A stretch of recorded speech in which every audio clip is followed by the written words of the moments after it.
Back, I used to believe that if I just worked hard enough, someone would eventually notice me. That if I stayed patient, if I played nice, if I waited long enough, life would somehow reward me.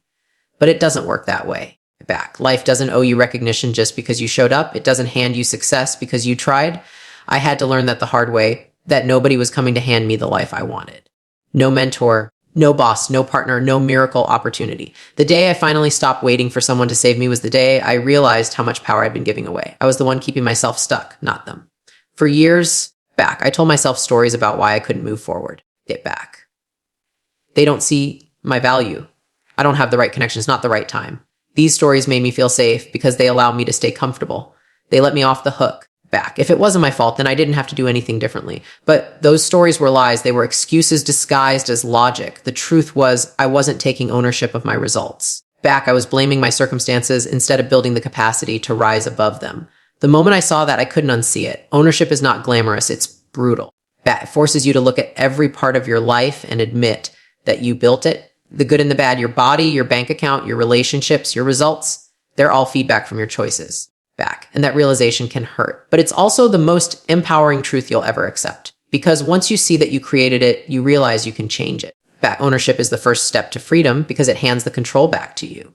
It doesn't mean you control what happens, but you do control how you respond, how you prepare, and what you choose next. Back. When I was younger, I wanted people to feel sorry for me. I wanted them to understand my struggles, my pain, my history. I wanted validation. But all that did was keep me in the same loop, explaining my story instead of rewriting it. The truth is, no one's going to care about your excuses as much as you do. People are too busy fighting their own battles. Get back. That's why waiting for someone to rescue you is a losing game. You're the only one who knows exactly what you want, and you're the only one with the power to make it happen. The sooner you stop waiting, back, the sooner you start winning. Taking ownership doesn't mean you don't ask for help. It means when you ask for help, you're already moving. You're already doing something. Back, you're not waiting for a savior. You're building your own ladder. Most people think ownership is about blame, but it's really about responsibility. Blame is emotional. Responsibility is strategic. Blame keeps you stuck in shame. Responsibility gets you focused on solutions. When I shifted from asking, why is this happening to me, to what can I do about it, everything changed. Suddenly, back. I was back in control. Not of the world, but of myself. When you take ownership, you stop being a victim of your story. You stop waiting for perfect timing, for approval, for permission. You realize the world isn't fair. And that's okay. Fairness is a myth people use to justify staying small. The truth is, life doesn't reward fairness, it rewards effectiveness. And once you internalize that back, you start operating differently. You stop trying to convince people and start producing results. You stop explaining and start executing it back. Ownership makes you powerful because it eliminates the illusion that someone else's decision determines your destiny. Every time I blamed someone, I gave away my power. I gave them control over how I felt and what I did next. But when I owned it, I reclaimed it. When something went wrong in business, I stopped pointing fingers. I started asking, what did I miss? What could I have done better? That shift doesn't make you weaker, it makes you dangerous. Because now no one can manipulate you with guilt or fear. You become untouchable when you take responsibility for everything in your control. Ownership is emotional armor. It doesn't stop you from feeling pain, but it stops pain from defining you. The people who stay stuck are the ones still waiting. Waiting for motivation, waiting for support, waiting for things to get easier. But here's the truth, it's not supposed to be easy. The world doesn't get easier. You get stronger. Ownership builds strength the same way lifting weights builds muscle, by putting stress on your system. Every mistake, every setback, every loss, it's a rep. It back. The more reps you take, the more resilient you become. Ownership isn't a mindset you learn once, it's a discipline you practice daily. It's saying, even if it's not my fault, take it back, it's still my responsibility. When I started taking ownership, people around me didn't always like it, because ownership forces change. It shifts dynamics. I trust myself to take it back. It stops the cycle of complaining that bonds people together. When you stop participating in your own disempowerment, you make others uncomfortable. And that's okay. Growth isn't supposed to make everyone comfortable. You'll lose people who prefer the old version of you, the one who tolerated excuses and stayed small. But you'll gain self-respect, and that's worth more than approval. Ownership is lonely at first, back, but eventually it attracts other people who live the same way. Taking radical ownership gave me clarity. It made me see patterns where I was sabotaging myself, where I was wasting time, where I was pretending. Back, it forced me to stop chasing shortcuts and start building skills. It taught me that success isn't built on luck or timing, it's built on habits and accountability. Once I stopped waiting, I started creating. Back, I started to see myself as the person responsible for everything. My failures, my progress, my growth. And that's when I finally felt free. Because freedom doesn't come from control over life. It comes from control over yourself. For most of my life, I thought self-love meant comfort. I thought it meant bubble baths, breaks, and telling myself I deserve to rest. And while rest has its place, I eventually learned that what I really needed wasn't comfort, it was consistency. Discipline was the missing piece. Because self-love isn't about giving yourself what feels good in the moment. It's about giving yourself what you actually need to grow. Discipline is the act of saying, I respect myself enough to do what's necessary even when I don't feel like it. It's not punishment. It's protection. Back. Protection from the version of you that keeps sabotaging your future for temporary relief. When you lack discipline, you live in chaos. You wake up late, you chase dopamine hits, you make promises you don't keep. Back. And deep down, you stop trusting yourself. You say you'll start on Monday, but Monday becomes next week, and next week becomes never. Every time you break your own word, you reinforce the belief that you can't rely on yourself. That's what erodes confidence, not failure, but inconsistency. Discipline reverses that. Every small promise you keep builds a brick of self-trust. Over time, those bricks form the foundation of unshakable confidence. And confidence built on discipline can't be taken away. People think motivation is the key, but motivation is an emotion. It's unreliable, back, inconsistent, and fleeting. Discipline is a system. It's the structure that carries you when motivation disappears, which it will. Most days, you won't feel like doing the work. You won't feel inspired. Hit back. You'll feel tired, frustrated, or bored. But those are the days that define you. Because showing up when it's easy doesn't count. Everyone can do that. Back. The ones who win are the ones who show up when no one's watching, when no one's clapping, and when no one would blame them for quitting. That's discipline. Back. The biggest lie we're sold is that freedom means doing whatever you want. But that's not freedom. That's indulgence. Real freedom comes from control, from knowing you can trust yourself to follow through. Back. When you can tell yourself no and actually mean it, that's power. Discipline gives you that power. It removes the chaos of indecision. It simplifies your life. You don't negotiate with your emotions. Back. You execute your priorities. You don't waste energy arguing with yourself. You already decided who you want to be, and your actions align with that decision, whether it feels good or not. Back. When I first started building that discipline, it was ugly. I failed constantly. I hit snooze, skipped workouts, and broke routines. But every time I slipped, I learned something about myself. Back, discipline isn't perfection, it's practice. It's about showing up again and again until consistency becomes your identity. The goal isn't to never miss, it's to never quit. Every time you restart it back, you remind yourself that you're still in control. That's how the muscle of discipline grows, through repetition, not intensity.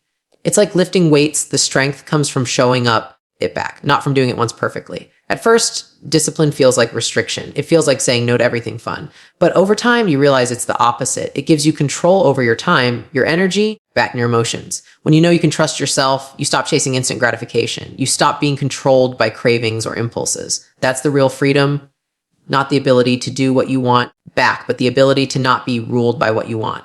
Discipline teaches you delayed gratification, and that's the currency of every meaningful result in life. Every great thing takes longer than you think it back. People often ask how to become more confident, and my answer is always the same: keep the promises you make to yourself. That's it. No affirmations, no hacks, no magic mindset shift. Just do what you said you'd do. But when your actions align with your words, confidence becomes automatic.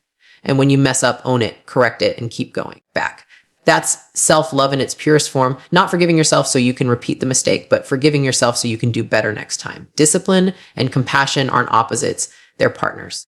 One drives growth, the other sustains it. I used to confuse discipline with punishment because it felt harsh. I thought being strict with myself meant I was being unkind. But kindness without accountability isn't love, it's comfort. True self-love sometimes means doing the hard thing because it's the right thing. It means saying no to the extra hour of sleep, the junk food, back, the gossip, the procrastination. It means choosing long-term peace over short-term pleasure. You can't truly love yourself if you keep betraying yourself. Discipline is the highest form of respect because it says, I believe I'm worth the effort it takes to become better. Discipline doesn't care about your feelings, and that's a good thing. Because feelings change, but principles don't. It back. When you operate from discipline, you don't wait to feel ready, you act and readiness follows. You learn to trust the process instead of your mood. You learn to separate emotion from execution. Back, and that's where consistency lies. People who rely on emotion will always be inconsistent. People who rely on systems will always make progress. Discipline builds systems. Back, it makes success predictable instead of accidental. It's not about being robotic. It's about being reliable. When you finally embrace discipline, you stop living reactively. Back, you stop letting circumstances dictate your behavior. You start choosing your responses, your habits, your outcomes. And over time, that consistency compounds. Your life begins to shift quietly, gradually, powerfully. Back. One day, you look around and realize you've built a version of yourself that you actually respect. You don't need validation because you trust your work ethic. Back. You don't chase motivation because you've built momentum. And that's when discipline becomes effortless, not because it's easy. because it's who you are now. For a long time, I lived for validation. Back, I didn't know it, but every decision I made was filtered through the question, what will people think? I thought I was being ambitious, but really, I was addicted to approval. Back, addicted to being seen as impressive. Every achievement felt empty because I wasn't chasing meaning, I was chasing applause. And the problem with chasing applause is that it never lasts. Back. The moment people stop clapping, you start doubting yourself again. You become a puppet to their opinions, dancing for praise instead of building for purpose. Back. That's not success. That's servitude disguised as achievement. Validation feels good because it tricks your brain into thinking you're enough. You post the win, you get the likes, and for a second, you feel worthy. But it fades fast, and then you need another hit. It's no different from any other addiction, and the cost is your authenticity. You start editing your goals to fit other people's expectations. Back. You play smaller than you should because you don't want to be judged. Or you play louder than you need to be because you want to be admired. Either way, you lose yourself. Back. You become what people want instead of who you actually are. When I finally realized how much of my identity was built on other people's opinions, it broke me. I had to face the truth that I wasn't being driven by purpose. I was being driven by perception. I cared more about looking successful than being fulfilled. And that's why I always felt anxious. Take it even when things were going well. Because deep down, I knew my worth was conditional. If the applause stopped, I'd crumble. That's when I understood something powerful. External validation is rented confidence. It back feels good while it lasts, but the second it's gone, so is your sense of self. The only way out of that cycle is detachment. Detachment doesn't mean not caring about people. That means not letting their opinions dictate your direction. You stop building for approval and start building for progress. You stop asking, will they like it? And start asking, will this make me better? That shift changes everything.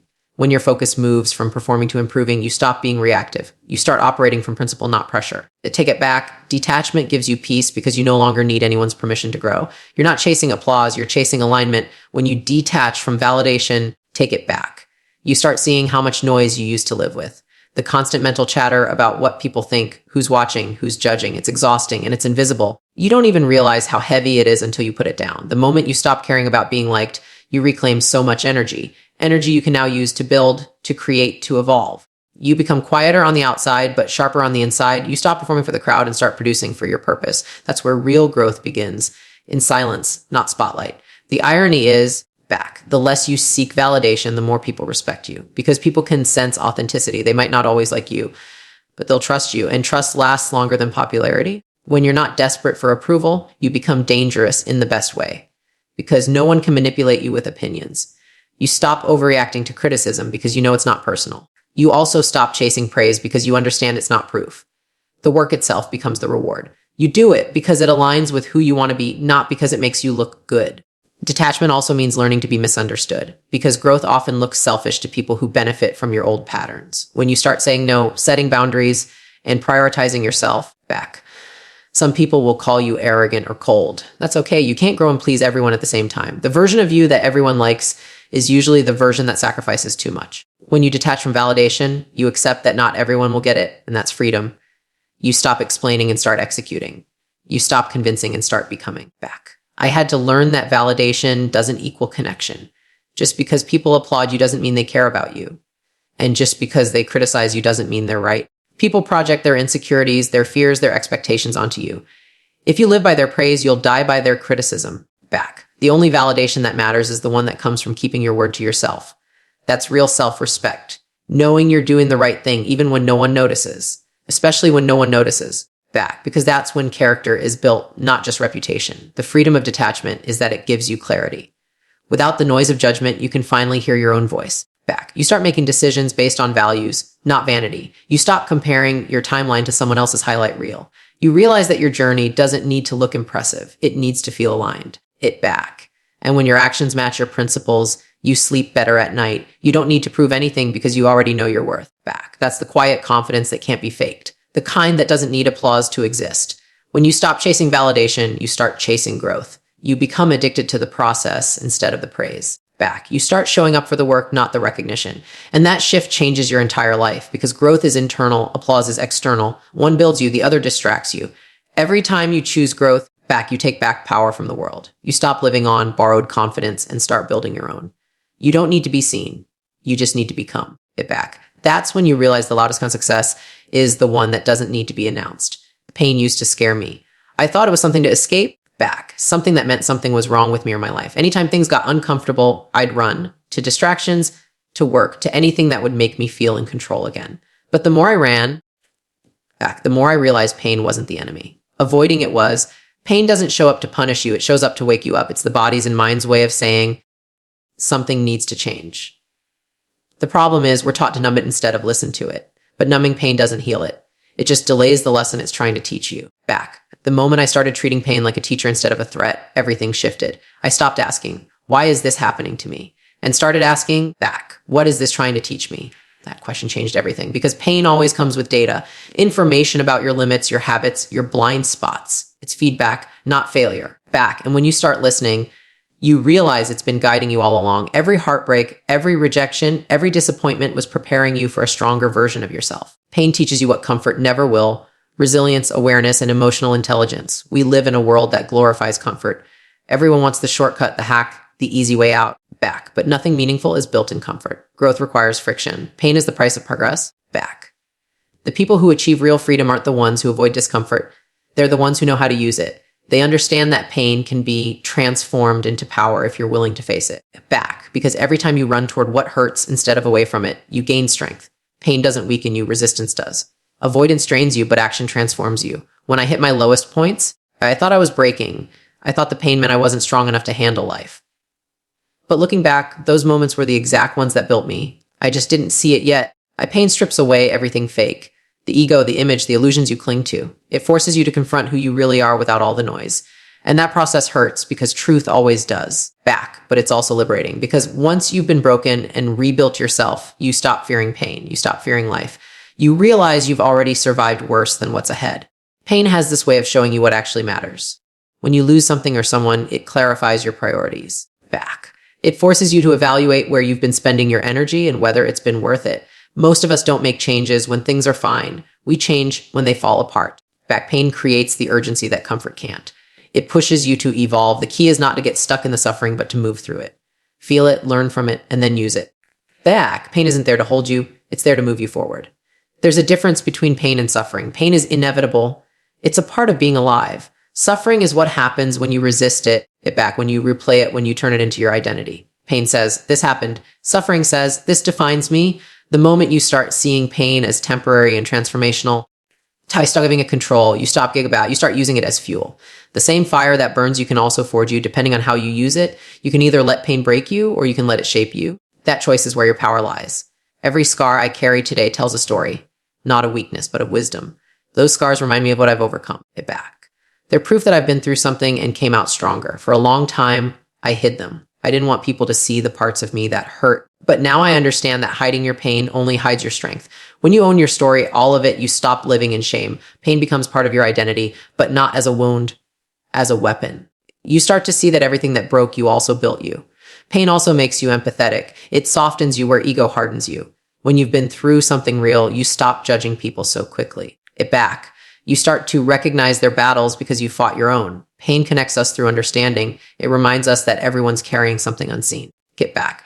That's why people who've been through pain often lead with compassion, not pity. They don't look down on others. They reach out because they remember what it felt like to need someone to believe in them. Take it back. Pain teaches you humility. It reminds you that we're all human, all healing. If you try to live a life without pain, you'll also live a life without depth. You'll avoid risk, avoid growth, avoid love.